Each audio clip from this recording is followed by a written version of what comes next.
శ్రీమాత్రే నమః. భార్యాభర్తలు కలిసి అస్సలు ఈ పనులు చేయకూడదు. చాణక్య జీవితంలో ఎదురయ్యే సమస్యల గురించి చక్కగా చెప్పారు. చాణక్య చెప్పినట్లు చేయడం వలన సమస్యల నుండి గట్టెక్కొచ్చు, ఆనందంగా ఉండొచ్చు. స్త్రీ పురుషులు ఎట్టి పరిస్థితుల్లో ఈ పనులు కలిసి చేయకూడదని చాణక్య అన్నారు.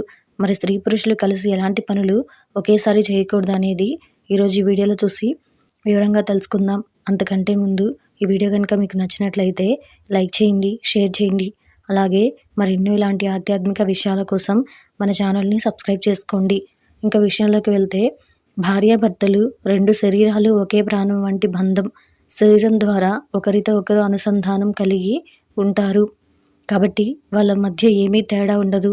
అయితే ఆచార్య చాణక్య ప్రకారం కొన్ని పనులు ఇద్దరూ కలిసి చేయకూడదట.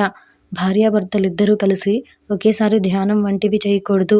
అలా చేస్తే వారు పరధ్యానంలో పడతారు.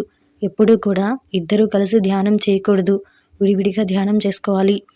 అలానే భార్యాభర్తలిద్దరూ కలిసి చదువుకోవడం కూడా మంచిది కాదు. సరిగ్గా శ్రద్ధగా చదువుకోవాలంటే ఇద్దరు వేరువేరుగా కూర్చొని చదువుకోవాలి. అదేవిధంగా స్త్రీ పురుషులు ఒకరి ముందు ఒకరు బట్టలని మార్చుకోకూడదు. బట్టలు మార్చుకోవడం లేదంటే బట్టలు సరిచేసుకునే స్త్రీని పురుషులు చూడడం మంచిది కాదట. కాబట్టి భార్యాభర్తలు కలిసి ఈ పనులు చేయకూడదు. విడివిడిగా ఈ పనులు చేసుకోవాలి తప్ప ఒకేసారి ఈ పనులు చేసుకోవడం మంచిది కాదని చాణక్య చెప్పారు.